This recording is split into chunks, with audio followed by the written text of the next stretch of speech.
আজ এক্সপ্লেন করব mister insomnia waiting for লাভ এই ড্রামার পরের পার্ট। তো আগের পার্টে আমরা দেখেছিলাম ইয়ংসু এবং লুয়েন ঠিক করে তারা তাদের মা বাবার সাথে দেখা করাবে। তো কথা মতো পরের দিন লুয়েন তার মা বাবার সাথে ইয়ংসুর বাড়িতে আসে, কিন্তু ইয়ংসুর বাবা আসছে না দেখে ইয়ংসু তাকে ফোন করে আর সে জানিয়ে দেয় আমি আসতে পারবো না। লুয়েনের বাবা মা এতে অপমানিত হয়ে লুয়েনকে নিয়ে চলে যায়। ইয়ংসু রেগে গিয়ে তার বাবার কাছে গেলে বাবা জানায় যে মেয়ে তোমার সাথে কন্ট্রাক্ট রিলেশনে থাকতে পারে আমি সেরকম মেয়েকে কোনোদিনই মেনে নেব না। ইয়ংসু তার আঙ্কেলকে জিজ্ঞেস করে তুমি কেন বাবাকে কন্ট্রাক্টের কথাটা জানালে? তো আঙ্কেল বলে আমি ইচ্ছাকৃত জানাইনি, তবুও সে ইয়ংসুর কাছে ক্ষমা চেয়ে নেয়। ওদিকে লুয়েনও তার মা বাবাকে বোঝানোর চেষ্টা করে যাচ্ছে, কিন্তু তারাও লুয়েনের কথা শুনতে নারাজ। রাতে ইয়ংসু লুয়েনের বাড়ির সামনে এসে তাকে ফোন করে। লুয়েন জানলায় এলে ইয়ংসু তাকে তার বাবার কন্ট্রাক্টের ব্যাপারে জেনে যাওয়ার কথাটা বলে। ইয়ংসু ঠিক করে লুয়েনের প্যারেন্টসের সাথে দেখা করে তার বাবার ব্যাপারে তাদের সবকিছু বুঝিয়ে বলবে। তো পরের দিন ইয়ংসু লুয়েনের বাড়িতে আসে তার বাবা মার সাথে দেখা করতে। ইয়ংসু আগের দিন রাতে তার বাবার ব্যবহারের জন্য তাদের কাছে ক্ষমা চায়। এর মধ্যেই লুয়েনের মা একটা পার্সেল নিয়ে আসে। ওই পার্সেলের মধ্যে থাকা কাগজ দেখে লুয়েনের বাবা ইয়ংসুকে বাড়ি থেকে বের করে দেয়, কারণ ওই পার্সেলের মধ্যে ছিল তাদের স্লিপিং কন্ট্রাক্ট, যেটা ইয়ংসুর বাবা সেখানে পাঠিয়েছে। লুয়েন তার মা বাবাকে বোঝানোর চেষ্টা করে এই কন্ট্রাক্টে তারা সুস্থ হওয়ার জন্যই করেছিল, কিন্তু তারা ভাবে টাকার জন্য হয়তো লুয়েন এই কাজ করেছে। লুয়েনের বাবা ইয়ংসুর সাথে তার দেখা করা বন্ধ করে দেয়। সে লুয়েনের ফোন কেড়ে নেয়। লুয়েনের বাবা ইয়ংসুর অফিসে আসে। ইয়ংসুর অ্যাসিস্ট্যান্ট লুয়েনের বাবাকে ভেতরে নিয়ে যায়। লুয়েনের বাবা অপেক্ষা করছিল, তখনই সু সেখানে আসে। সে লুয়েনের বাবাকে এমন কিছু বলে যে লুয়েনের বাবা ইয়ংসুর অ্যাসিস্ট্যান্টকে বলে যায় ইয়ংসুকে বলে দিও সে যেন লুয়েনের সাথে আর দেখা না করে। রাতের বেলা লুয়েন ও ইয়ংসু কেউই ঘুমোতে পারছে না। ইয়ংসু অনেকগুলো ওষুধ খেয়ে নেয় আর ওদিকে লুয়েন ড্রিঙ্কস করে ঘুমোতে যায়, কিন্তু আবারও সেই খারাপ স্বপ্নে তাদের ঘুম ভেঙে যায়। পরের দিন ইয়ংসু অফিসে গেলে অসুস্থতার কারণে সে চোখে ঠিকমতো দেখতে পাচ্ছে না। ইয়ংসু অনেকগুলো ওষুধ একবারই খেতে গেলে জাও তা দেখতে পায় এবং সে ইয়ংসুকে আটকায়। ইয়ংসু জাওকে লুয়েনের কথা বললে জাও লুয়েনের বাড়িতে আসে। সে লুয়েনের বাবা মাকে লুয়েনের ইনসোমেনিয়া রোগের কথা বলে। সে বলে ইয়ংসুর সাথে দেখা হওয়ার পর থেকে লুয়েন অনেকটাই ভালো হয়েছে আর ওই কন্ট্রাক্ট শুধুমাত্র তাদের চিকিৎসার জন্যই তৈরি করা হয়েছিল। লুয়েনের মা বাবা জাওয়ের কথা বিশ্বাস করে। জাও পিকনিকে যাওয়ার নাম করে লুয়েনকে বাড়ি থেকে বের করে এবং ইয়ংসুর সাথে দেখা করতে নিয়ে আসে। যদিও লুয়েনের মা বাবা বুঝে গেছিল জাও তাকে ইয়ংসুর সাথে দেখা করাতেই নিয়ে যাচ্ছে। কিছু সময় পর লুয়েনের বাবা বাড়িতে এলে ইয়ংসুও সেখানেই ছিল। বাবার ভয়ে লুয়েন ইয়ংসুকে তার একটা ড্রেস পরিয়ে শুয়ে থাকতে বলে, কিন্তু লুয়েনের বাবা বুঝে যায় বাড়িতে অন্য কেউ আছে আর লুয়েন তার মিথ্যে কথা বলছে। বাবা চালাকি করে জিজ্ঞেস করে ইয়ংসু তুমি ঠিক আছো তো? এই শুনে ইয়ংসু ভেতর থেকে উত্তর দিলে তারা ধরা পড়ে যায়। ইয়ংসুকে এইভাবে দেখে লুয়েনের বাবা তো অবাক। ইয়ংসু ও লুয়েন একে অপরকে টাচ করে তাদের ঘুমিয়ে পড়ার বিষয়টা বাবাকে দেখানোর চেষ্টা করে, যদিও টাচ করার পরেও তাদের ঘুম আসে না। কিন্তু ইয়ংসু হঠাৎই লুয়েনকে টাচ করলে তারা দুজনেই ঘুমিয়ে পড়ে। এই দেখে বাবা বিশ্বাস করে তারা সত্যি কথাই বলছে। ওদিকে সু একটা ছবি পায় যেখানে লুয়েন একজন মহিলার সাথে ছিল। তো ওই মহিলার সাথে লুয়েনের সম্পর্কের ব্যাপারে জানতে সু জাওয়ের ক্যাফেতে আসে, কিন্তু জাও এই ব্যাপারে কিছুই জানতো না। ডক্টর লি ইয়ংসু ও লুয়েনকে দেখা করতে বলে। আজ তাদের হিপনোটাইজ করে একটা টেস্ট করা হবে। তো হিপনোটাইজের প্রক্রিয়া শুরু হলে দেখা যায় ইয়ংসু ও লুয়েন একই ভিশন দেখতে পাচ্ছে। ডক্টর লি বুঝতে পারে ইয়ংসু ও লুয়েনের বিশেষ কিছু সমস্যা আছে। এই পরীক্ষা চলাকালীন কেউ পিছন থেকে তাদের এই সব কথাই শুনছিল। ডক্টর লি ইয়ংসু ও লুয়েনকে বলে তোমরা যে জায়গার ভিশন দেখতে পেয়েছো দুজনে সেখান থেকে ঘুরে এসো, কারণ তোমাদের দুজনেরই এখন একটু রিল্যাক্স করা দরকার। তো ডক্টর লি এর কথা মতো ইয়ংসু ও লুয়েন কোথাও ঘুরতে যাওয়ার প্ল্যান করে। লুয়েন তার বাবা মার অনুমতি নিয়ে ইয়ংসুর সাথে সেই জায়গায় যায়, কিন্তু লুয়েনের বাবা ইয়ংসুর সাথে তাকে যেতে দিতে না চাওয়ায় তাদের পিছু করতে থাকে। মাঝ রাস্তায় ইয়ংসুর গাড়ি খারাপ হয়ে গেলে তাদেরকে লুয়েনের মা বাবার গাড়িতেই যেতে হয়। মা বাবা তাদের সাথে ঘুরতে আসাতে দুজনের সব আশাতেই জল পড়ে যায়। ওদিকে কেউ ডক্টর লি এর কম্পিউটার থেকে ইয়ংসু ইয়ংসু এবং লুয়েনের ডেটা চুরি করে।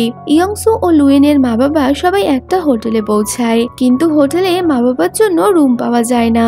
এতে ইয়ংসু ও লুয়েনের বাবা একসাথে থাকে। রাতে ইয়ংসুর ঘুম আসছিল না, যে কারণে সে লুয়েনের সাথে কথা বলছিল। তো লুয়েনের মায়ের দুজনকে একসাথে দেখে অনেক ভালো লাগে। পরের দিন সকালে লুয়েনের মা বাবা তাদের দুজনকে একসাথে সময় কাটানোর জন্য হোটেলে রেখে ঘুরতে চলে যায়। ইয়ংসু লুয়েনকে নিয়ে একটা উইশিং ট্রির সামনে আসে, যেখানে সে তার মায়ের সাথে ছোটবেলায় আসতো। লুয়েন উইশিং বল ছুড়ে উইশ করতে গেলে তার বলটা উপরে যায় না।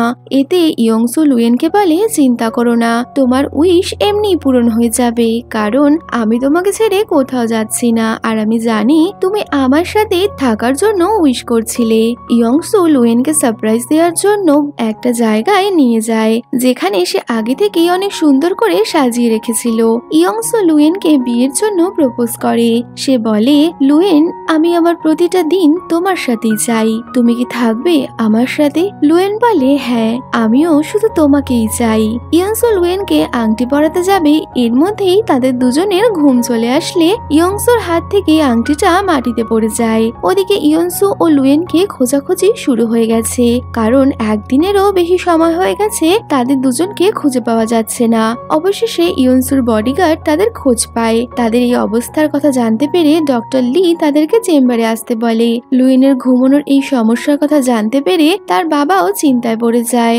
ওদিকে ইয়ংসু তার বাবার সাথে দেখা করতে গেলে লুয়েনকে বিয়ে করা নিয়ে আবারও তার বাবার সাথে ইয়ংসুর তর্ক বিতর্ক শুরু হয়। তর্ক বিতর্কে ইয়ংসুর বাবা অসুস্থ হয়ে পড়লে তাকে হসপিটালে ভর্তি করা হয়। পরের দিন ইয়ংসুর বাবাকে দেখতে হসপিটালে এসে পৌঁছায় লুয়েন।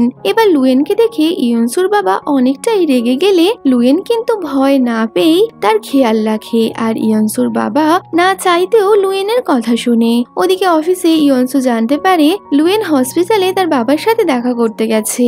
এই শুনে ইয়ংসু তাড়াতাড়ি হসপিটালের উদ্দেশ্যে বেরিয়ে পড়ে। হসপিটালে বসে লুয়েন ইয়ংসুর বাবার সাথে চাইনিজ চেস খেলছে। ইয়ংসু লুয়েনকে বাবার সাথে দেখে অনেক খুশি হয়। ইয়ংসুকে ডক্টর লি জানায় তাদের সমস্যার একটা সমাধান পাওয়া গেছে, তারা একে অপরকে টাচ করতে পারবে এবং এতে তাদের ঘুমও আসবে না। তবে সেটার জন্য শুধুমাত্র লো টেম্পারেচার অর্থাৎ প্রচন্ড ঠান্ডার প্রয়োজন। তো এতে ইয়ংসু তার অ্যাসিস্ট্যান্টকে বলে একটা সারপ্রাইজ পার্টি অর্গানাইজ করো, তবে সেই জায়গা টেম্পারেচার হতে হবে অনেক কম। শু হসপিটালে গেলে ইয়ংসুর বাবা তাকে বলে দেয়, আমি চাই তুমি ইয়ংসুকে ভুলে নতুন করে বাঁচতে শেখো, আমি ইয়ংসুর সাথে লুয়েনের বিয়ে দিতে চাই। রাতে লুয়েন একটা রেস্টুরেন্টে আসলে একটা টেডি বিয়ার এসে লুয়েনকে কোথাও নিয়ে যায়। সেই জায়গার টেম্পারেচার কম থাকলে লুয়েনের অনেক ঠান্ডা লাগছিল। তো লুয়েন পেছন ঘুরে তাকালেই দেখতে পায় ইয়ংসু এসেছে। আগের দিন আংটিটা লুয়েনকে আর পরানো হয়নি, তাই ইয়ংসু আজ তাকে বিয়ের জন্য প্রপোজ করে। পরের দিন ইয়ংসু ও লুয়েন আবারও তাদের প্যারেন্টসদের সাথে দেখা করানোর প্ল্যান করে। এবারে ইয়ংসুর বাবা আগেই পৌঁছে যায়, কারণ ছেলের বিয়ে দিতে সে অনেকটাই এক্সাইটেড ছিল, আর লুয়েনকেও তার পছন্দ হয়েছিল। এর মধ্যেই লুয়েন ও তার মা বাবা সেখানে এসে পৌঁছালে তাদের পরিবার একে অপরকে দেখে খুব রেগে যায়। দুজনের বাবাই বলে, আমরা এই বিয়ে দেব না। লুয়েন তার পরিবারের সাথে বাড়ি ফিরে যায়, যদিও ইয়ংসু ও লুয়েন কেউই জানে না কেন তাদের মা বাবারা এরম করছে। লুয়েন তার বাবা মায়ের কাছে বিষয়টা জানতে চাইলে তারা কিছু বলতে চায় না, কিন্তু ইয়ংসুর বাবা তাকে জানায়, তোমার মায়ের মৃত্যুর জন্য লুয়েন দায়ী। তোমার মা ছিল লুয়েনের সিঙ্গিং টিচার। ছোটবেলায় সিঙ্গিং স্কুলে তুমি আর লুয়েন একসাথে খেলা করছিলে, তখনই লুয়েন বোটিং করতে যাওয়ার জেদ করলে তুমি ওর সাথে জলে নেমে গেছিলে, আর তোমাদের জল থেকে বাঁচাতে গিয়েই তোমার মা জলে ডুবে মারা যায়। তোমার আঙ্কেল সেখানেই ছিল, আর সে সবকিছু নিজের চোখেই দেখেছিল, কিন্তু সেও অনেক ছোট ছিল, তাই কোনো সাহায্য করতে পারেনি, আর সেই সময় থেকেই তুমি এই রোগে ভুগছো। এই শুনে ইয়ংসু অনেক আপসেট হয়ে যায়। সে লুয়েনের সাথে কথা বলা বন্ধ করে দেয়। আসলে সে বুঝতেই পারছিল না তার কি করা উচিত। একদিকে তার মা, তো অন্যদিকে তার ভালোবাসা। ওদিকে লুয়েনেরও কিছু সন্দেহ হওয়ায় সে তার দিদার থেকে জানতে চায় ছোটবেলায় কি এমন হয়েছিল যা মা বাবা তাকে তাকে জানাচ্ছে না, কিন্তু তার দিদা তাকে কিছুই বলতে পারে না। সু টাকার বিনিময়ে কারো থেকে লুয়েনের কিছু ইনফরমেশন জোগাড় করে। পরের দিন ইয়ংসু আঙ্কেলকে বলে, তুমি লুয়েনকে চিনতে, তাহলে আমাকে জানাওনি কেন? কিন্তু আঙ্কেল তাকে মিথ্যে কথা বলে দেয় যে আমি লুয়েনকে প্রথমে চিনতে পারিনি, যদিও অনেকদিন আগেই কিন্তু সু আঙ্কেলকে লুয়েন এবং ইয়ংসুর মায়ের ফটো দেখিয়েছিল। ইয়ংসু ফোন না ধরাতে লুয়েন তার অফিসে চলে আসে, কিন্তু ইয়ংসু অফিসে ছিল না। লুয়েনের থেকে জাও জানতে পারে ইয়ংসু লুয়েনকে এড়িয়ে চলছে, যার জন্য জাও সুকে নিয়ে ইয়ংসুর বাড়িতে যায়। ইয়ংসু বাড়িতে বসে ড্রিঙ্ক করছে। জাও লুয়েনের জন্য ইয়ংসুকে দু চার কথা শোনালে সুয়ের সাথে তার ঝামেলা লেগে যায়, কারণ সুও অতীতের সবকিছু জানতে পেরে গেছিল। জাও লুয়েনের বাড়িতে আসলে লুয়েনের বাবা জাওকে অতীতের বিষয় কিছু লুয়েনকে জানাতে বারণ করে দেয়, কারণ ছোটবেলায় এই ঘটনার পর থেকেই লুয়েন ইনসোমেনিয়া রোগে ভুগছে। তাই ওর মা বাবা চায় না অতীতের কথা জানতে পেরে লুয়েনের আবারও কোনো সমস্যা হোক। বাড়ির বাইরে লুয়েনের সাথে জাওয়ের দেখা হয়। লুয়েনের মন খারাপ হওয়ায় জাও তাকে সান্ত্বনা দিচ্ছিল। এর মধ্যেই ইয়ংসু জাওকে ফোন করে বলে, তুমি লুয়েনকে বলে দিও আমি আর তার সাথে সম্পর্ক রাখতে চাই না। জাও এই কথা শুনে অনেক অবাক হয়, কিন্তু লুয়েনের মন খারাপ দেখে জাও তাকে ব্রেকআপের কথা বলতে পারে না। ইয়ংসু অতীতের ঘটনা নিয়ে একটু আপসেট থাকলেও সে লুয়েনের সাথে ব্রেকআপ করতে চায়নি, কিন্তু সেদিন লুয়েনের মা তার বাড়িতে গিয়েছিল এবং সেই ইয়ংসুকে লুয়েনের সাথে ব্রেকআপ করে নিতে বলেছে, কারণ ইয়ংসুর সাথে থাকলে লুয়েন কখনো না কখনো অতীতের কথা ঠিক জানতে পেরে যাবে। আর লুয়েনের মায়ের কথাতেই ইয়ংসু লুয়েনের সাথে ব্রেকআপ করে নেয়, কারণ সেও চাইতো না লুয়েনের কোনো ক্ষতি হোক, কিন্তু সে এখন অনেকটাই আপসেট হয়ে গিয়েছে। ওদিকে জাও লুয়েনের মন ভালো করার জন্য তাকে নিয়ে একটা রেস্টুরেন্টে আসে। লুয়েন সোশ্যাল মিডিয়া জানতে পারে ইয়ংসু নাকি অন্য কারোর সাথে সম্পর্কে আছে, কিন্তু লুয়েন এই কথা বিশ্বাস করতে চায় না। সে জাওকে বলে, হতে পারে ইয়ংসুর বাবা আমার সাথে তার দূরত্ব বাড়ানোর জন্য এই কাজ করছে, আর আমি ইয়ংসুকে বিশ্বাস করি, ও এমন কিছু করবে না। ইয়ংসুর প্রতি লুয়েনের এই বিশ্বাস দেখে জাও অবাক হয়ে যায়। রাতে লুয়েন বাড়িতে এসে আবারও সেই স্বপ্ন দেখতে পায়, তবে এবার সেই স্বপ্নে সে একটা ছোট ছেলেকে দেখে, যে কিনা ছিল ইয়ংসু। যদিও লুয়েন তা না জানলেও তার একটু সন্দেহ ছিল, যার জন্য লুয়েন পরের দিন ইয়ংসুর বাড়িতে যায় তার সাথে কথা বলতে, কিন্তু ইয়ংসু তাকে বলে দেয়, আমি তোমার সাথে ছিলাম শুধুমাত্র আমাদের ট্রিটমেন্টের জন্য, আর এখন সেটা প্রায় শেষ হয়ে এসেছে, তাই আমি তোমার সাথে আর সম্পর্ক রাখতে চাই না। এতে লুয়েন অনেকটাই কষ্ট পেয়ে কাঁদতে কাঁদতে চলে যায়। লুয়েন পরের দিন আবারও ইয়ংসুর অফিসে আসে। সু তাকে দেখতে পেয়ে নিজের কেবিনে নিয়ে যায়। ইয়ংসুর ম্যানেজার লুয়েনকে সুয়ের সাথে দেখে খবরটা ইয়ংসুকে দেয়। ইয়ংসু তখনই সুয়ের কেবিনে আসলেও ততক্ষণে সু লুয়েনকে তাদের অতীতের ব্যাপারে সব সত্যি জানিয়ে দিয়েছে। ইয়ংসুর মায়ের মৃত্যুর জন্য সেই দায়ী, এটা জানতে পেরে লুয়েন অনেকটাই ভেঙে পড়ে। সে ইয়ংসুকে কোনো কথা না বলেই বাড়ি ফিরে যায়। লুয়েন সমুদ্রের পাড়ে দাঁড়িয়েছিল, তখনই ইয়ংসু সেখানে আসে। লুয়েন ইয়ংসুর দেয়া আংটিটা খুলে বলে, ইয়ংসু আমি তোমার যোগ্য নই, আমি আর তোমার সাথে থাকবো না, আজ থেকে তুমি মুক্ত। লুয়েন আংটিটা সমুদ্রের জলে ফেলে দেয়। ইয়ংসু পাগলের মতো আংটিটা খুঁজছে, তাকে দেখে বোঝাই যাচ্ছিল লুয়েনের জন্য সে কতটা ব্যাকুল হয়ে উঠেছে। এর মধ্যেই সেখানে সু আসে। সে ইয়ংসুকে সামলানোর চেষ্টা করে। লুয়েন ও ইয়ংসু দুজনেরই মন খারাপ। রাত ভোর তারা একে অপরের কথা ভেবেই কাটিয়ে দিচ্ছে। এইভাবেই বেশ কিছুদিন কেটে যায়। একদিন জাও ইয়ংসুকে লুয়েনের একটা ভিডিও দেখিয়ে বলে, লুয়েন তোমাকে এখনো ভালোবাসে, তোমার ওর কাছে যাওয়া উচিত। ভিডিওতে লুয়েনকে তার কথা চিন্তা করতে দেখে ইয়ংসু তখনই লুয়েনের সাথে দেখা করতে বেরিয়ে পড়ে, কিন্তু যাওয়ার সময় ইয়ংসুর অ্যাক্সিডেন্ট হয়ে যায়। ইয়ংসুকে হসপিটালে ভর্তি করা হলে বেডে শুয়ে ছটপট করতে করতে সে বারংবারই লুয়েনের নাম করছে। ইয়ংসুর অ্যাক্সিডেন্টের কথা জানতে পেরে লুয়েনও হসপিটালে আসে। লুয়েন ইয়ংসুর হাতটা ধরলে সে শান্ত হয়ে যায়। সু হসপিটালেই ছিল, কিন্তু সে চাইছিল না লুয়েন ইয়ংসুর কাছে যাক। যদিও ইয়ংসুর অবস্থা দেখে সু বুঝতে পেরে যায় ইয়ংসু শুধুমাত্র লুয়েনের, সে কোনোদিনই আমার হতে পারবে না। 3 দিন পর ইয়ংসুর জ্ঞান ফেরে, কিন্তু তার জ্ঞান ফেরার আগেই লুয়েন সেখান থেকে চলে যায়। তার কথা জানতে পেরে ইয়ংসুর আবারও শরীর খারাপ হতে পারে এই ভেবে লুয়েন সুকে বলে গেছিল তার এখানে আসার কথাটা সে যেন ইয়ংসুকে না জানায়, কিন্তু ইয়ংসুর জ্ঞান ফেরার সাথে সাথেই সু তাকে বলে 3 দিন থেকে লুয়েনই তোমার খেয়াল রেখেছে, কিন্তু সে তোমার সামনে আসতে চায় না, তাই তোমার জ্ঞান ফেরার আগেই চলে গেছে। সু বলে, ইয়নসু, লুয়েন তোমাকে আজও ভালোবাসে, তোমার তার কাছে যাওয়া উচিত। ওদিকে লুয়েন তার ফোন থেকে ইয়ংসুর ফটো ডিলিট করছে, যাতে সে ইয়ংসুকে ভুলতে পারে। ইয়ংসু সুস্থ হয়ে বাড়ি ফিরলে আঙ্কেল জানায় তাকে আর ডক্টর লি এর কাছে ট্রিটমেন্ট করাতে হবে না, কারণ ইয়ংসুর বাবা চাইছিল না লুয়েনের সাথে তার আর কখনো দেখা হোক। কিন্তু ইয়ংসু তো তা কোনো মতেই মানতে চায় না। সে বলে দেয়, আমি লুয়েনকে ট্রিটমেন্টের মাঝখানে একা ছাড়তে পারবো না। ওদিকে ডক্টর লি লুয়েনকে ট্রিটমেন্টের জন্য আসতে বললে প্রথমে তো সে আসতে রাজি হচ্ছিল না, কারণ সেও ইয়ংসুর সামনে আসতে চাইছিল না। যদিও ডক্টর লি এর জোর করাতে পরের দিন সে চেম্বারে আসে, যেখানে দেখা যায় ইয়ংসু আগে থেকেই তার জন্য অপেক্ষা করছে। কিন্তু লুয়েন ইয়ংসুকে এড়িয়ে গিয়ে বলে, আমি এখানে শুধুমাত্র ট্রিটমেন্টের জন্য এসেছি, অন্য কোনো কিছু নিয়ে আমার মাথা ব্যথা নেই। এই শুনে ইয়ংসু একটু চুপ করে যায়। ডক্টর লি তাদের বলে, আজ থেকে 15 বছর আগে যে জায়গাতে ইয়ংসুর মা মারা গেছিল, চিকিৎসার জন্য তোমাদের দুজনকে সেই জায়গাতেই যেতে হবে। ইয়ংসু ও লুয়েন সেই লোকেশনে গিয়ে পৌঁছায়। ওখানে ওরা একটা বোর্ড দেখতে পায়, যে বোর্ডটাতে তাদের অ্যাক্সিডেন্ট হয়েছিল। ইয়ংসু ও লুয়েন বোর্ডটা টাচ করার সাথে সাথেই তাদের পুরনো দিনের কথা মনে পড়ে। তাদের মনে পড়ে অ্যাক্সিডেন্টের দিন আঙ্কেলও তাদের সাথেই ছিল। তারা ওই নদীর পাড়ে দাঁড়িয়েছিল, আর তখনই দূর থেকে আঙ্কেল তাদের ফলো করছে। তাকে দেখে মনে হচ্ছিল সে কিছু যেন লোকাচ্ছে। আঙ্কেল প্ল্যান করে কোম্পানির শেয়ার হোল্ডারদের দিয়ে প্রচার করার চেষ্টা করে ডক্টর লি তাদের ডেটা চুরি করেছে। আসলে আঙ্কেল চাইছিল না অতীতের কোনো সত্যি সামনে আসুক, যার জন্য আঙ্কেল ডক্টর লি কে ফাঁসাচ্ছে, যাতে ইয়ংসু এবং লুয়েনের ট্রিটমেন্ট বন্ধ হয়ে যায়। কিন্তু ইয়ংসু বুদ্ধি লাগিয়ে ডক্টর লি কে বাঁচিয়ে নেয়। কিছুদিন পর ডক্টর লি ইয়ংসু ও লুয়েনের বাড়িতে আসে। ডক্টর লি বলে সে বিদেশ থেকে কিছু যন্ত্রপাতি আনিয়েছে, আজ তাদের আবারও একটা টেস্ট হবে।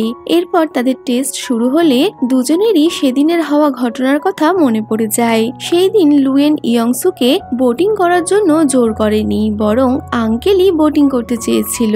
ইয়ংসু ও লুয়েন তাকে বারণ করলেও সে জোর করে তাদের নিয়ে জলে নামে, এবং জলে যাওয়ার পরেই সে ওই বোটটাকে জোরে জোরে নাড়াচ্ছিল, যার জন্য তারা সবাই জলে পড়ে যায়। কিন্তু আঙ্কেল সাঁতার জানত বলে সে সাঁতরে পাড়ে উঠে আসে। আর এর মধ্যেই ইয়ংসুর মা সেখানে আসলে কোনো কিছু না ভেবেই ইয়ংসুর মা ওদের বাঁচাতে গিয়ে জলে নেমে পড়ে, কিন্তু পর মুহূর্তেই সে জলে ডুবে মারা যায়। ইয়ংসু ও লুয়েনের সবকিছু মনে পড়ে গেছে জানতে পেরে আঙ্কেল অনেক চিন্তায় পড়ে যায়। সে কোম্পানির বাকি শেয়ার হোল্ডারদের টাকা দিয়ে ইয়ংসুকে সিইও পদ থেকে সরানোর চক্রান্ত করে।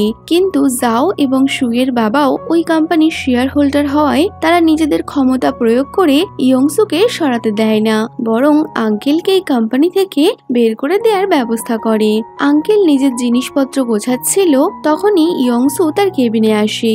ইয়ংসু আঙ্কেলকে বলে, তোমাকে আমি ছোটবেলা থেকেই বড় ভাইয়ের মতো দেখেছি, আর ছোটবেলায় যা হয়েছে তা কেউই বদলাতে পারবে না, তাই অতীতে সেই ঘটনার জন্য আমি তোমাকে হারাতে চাই না, তুমি কোথাও যাবে না।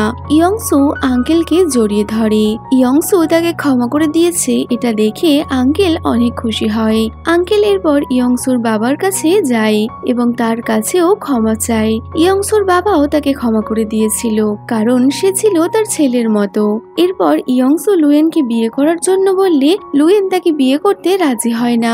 লুয়েন বলে, তুমি না বুঝেই আমাকে অনেক কাঁদিয়েছো, আমি তোমার সাথে থাকবো না। এবার ইয়ংসু ভাবতে থাকে কি করে সে লুয়েনকে বিয়ে করতে রাজি করবে। ইয়ংসু লুয়েনকে দেখা করতে বলে। তারা একটা রেস্টুরেন্টে গেলে সেখানেই ডক্টর লি আসে। ডক্টর লি লুয়েনকে বলে, তুমি সুস্থ হয়ে গেলেও ইয়ংসু এখনো সুস্থ হয়নি, তাই ইয়ংসুর জন্য তোমাকে ওর সাথে থাকতে হবে। যদিও এটা ছিল ইয়ংসুরই একটা প্ল্যান, যাতে সে ডক্টর লিকে দিয়ে এই কথা বলিয়ে ইয়ংসুকে তার সাথে রাখতে পারে। তো ইয়ংসু রাতে লুয়েনের জন্য ডিনার বানিয়ে তার জন্য অপেক্ষা করছিল, কিন্তু লুয়েন না আসায় ইয়ংসুই তার বাড়িতে চলে যায়। ইয়ংসু আসলে লুয়েনের মা বাবা বাড়ি ফিরে যায়, কারণ তারা লুয়েন আর ইয়ংসুকে সময় দিতে চাইছিল। রাতে ইয়ংসু লুয়েনের বাড়িতে থাকলে লুয়েন তাকে সোফাতেই ঘুমোতে বলে, কিন্তু মাঝরাতে লুয়েন ব্ল্যাঙ্কেট নিয়ে আসলে সে দেখে ইয়ংসু সত্যি ঘুমোতে পারছে না, সে এদিক ওদিক ঘোরাঘুরি করছে। তখনই লুয়েন ব্ল্যাঙ্কেটটা ইয়ংসুর গায়ে ছুঁড়ে মারলে ইয়ংসু পড়ে যায় যাচ্ছিল আর লুয়েন তাকে ধরতে গিয়ে সেও তার ওপরে পড়ে যায় আর একে অপরের কাছাকাছি চলে আসায় তারা দুজনে খুব লজ্জা পেয়ে যায়। লুয়েন তো লজ্জায় দৌড়ে পালিয়ে যায়। পরের দিন লুয়েনের কাছে সেলো কম্পিটিশন থেকে ফোন আসে, তো ইয়ংসু তাকে সেখানে নিয়ে যায়। রাতে ইয়ংসু, লুয়েন, সু এবং জাও সবাই একসাথে ডিনার করে। সেখানে একটা লোক সুয়ের সাথে খারাপ আচরণ করতে গেলে জাও সুকে রক্ষা করে। ওদিকে রাতের বেলা ইয়ংসু লুয়েনের বাড়িতে বসে শুধু কফি খেয়ে যাচ্ছে, যাতে কিনা তার ঘুম না আসে, কারণ তাকে তো লুয়েনকে দেখাতে হবে যে সে অসুস্থ। কিন্তু রাত্রেবেলা সে আর জাগতে পারে না আর ঘুমিয়ে পড়ে। তো লুয়েন ইয়ংসুকে ঘুমাতে দেখে বুঝতে পারে যে ইয়ংসু তাকে মিথ্যে কথা বলছে, কিন্তু সে ইয়ংসুকে কিছু বলে না। পরের দিন ইয়ংসু লুয়েনের বাবার কাছে লুয়েনকে বিয়ে করার জন্য অনুমতি চাইলে লুয়েনের বাবা তার সাথে বিয়ে দিতে রাজি হয়ে যায়। এরপর ইয়ংসু লুয়েনকে নিয়ে বিয়ের ড্রেস কিনতে যায়। লুয়েনকে ওয়েডিং ড্রেসে দেখে ইয়ংসু অবাক। এরপর তারা তাদের মা বাবার সাথে দেখা করায়, যেখানে তাদের বিয়ের ডেট ফিক্সড করা হয়। রাতে ইয়ংসু লুয়েনকে নিয়ে নিজের বাড়ি ফেরে। লুয়েন দাঁড়িয়ে আছে আর তখনই পেছন থেকে ইয়ংসু তাকে জড়িয়ে ধরে। সব বাধা বিপত্তি পেরিয়ে আজ তারা একে অপরকে আপন করে নেয়। এরপর চলে আসে তাদের বিয়ের দিন। এনগেজমেন্ট রিং পরিয়ে ইয়ংসু এবং লুয়েন বিয়ের নিয়ম কানুন শেষ করে। এরপর তারা একে অপরকে কিস করে। ইয়ংসু ও লুয়েনকে এত খুশি দেখে তাদের মা বাবার চোখে জল চলে আসে। এরপর লুয়েন তার হাতে থাকা ফুলের বুকেটা ছুঁড়লে যাও সেটা ধরে নেয় আর সবার সামনেই সে সুকে প্রপোজ করে। তারাও এখন একে অপরকে ভালোবাসে। বিয়ের পর ডক্টর লি এবং আঙ্কেল সেখানে আসে। আঙ্কেল উপহার হিসেবে লুয়েনকে একটা ফটো দেয়। এই ফটোটা ইয়ংসু ছোটবেলায় এঁকেছিল। ভাঁজ করা অংশটা খুলে লুয়েন দেখে ইয়ংসু তার পরিবারের সাথে লুয়েনের ছবিও সেখানে এঁকেছিল। অর্থাৎ ছোটবেলা থেকেই ইয়ংসু লুয়েনকে পছন্দ করত। আর এরপর সবাই মিলে তারা ফ্যামিলি ফটো তোলে। আর এখানেই ইয়ংসু আর লুয়ের ভালোবাসার সাথে শেষ হয়ে যাচ্ছে এই ড্রামাটা। তো ভিডিও কেমন লাগলো কমেন্টে বলো। ভালো লাগলে লাইক শেয়ার করো আর যাওয়ার আগে চ্যানেলটা সাবস্ক্রাইব করো। তো দেখা হচ্ছে নতুন কোনো ভিডিওতে। Till then by.